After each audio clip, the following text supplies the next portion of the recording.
Keyboard shortcuts in Reviewable.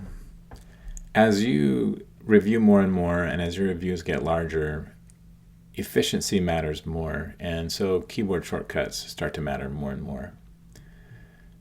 So to find them, you just go to Shortcuts under the Support menu, or you use a shortcut. So question mark will toggle the shortcut menu. I'm pushing question mark, question mark, question mark, question mark. All right, let's say you only want to learn one shortcut. What might it be?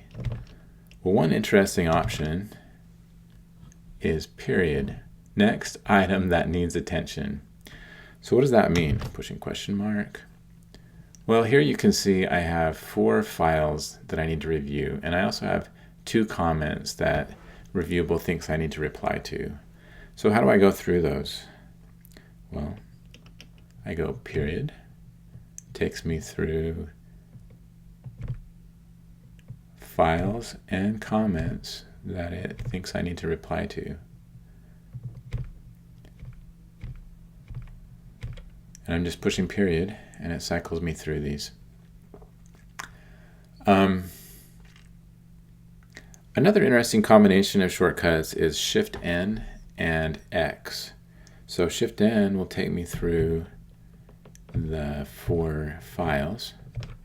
And if I want to mark a file as reviewed, maybe I should, review it. So I look down through it. Oh, that's all there is to it. I've already seen all that. I'm going to mark it as reviewed. Well, I could do that using this button, but I could also use keyboard magic. I just push X.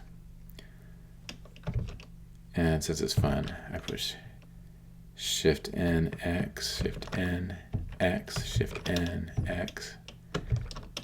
And now it thinks I've reviewed them all, and therefore I can approve this pull request.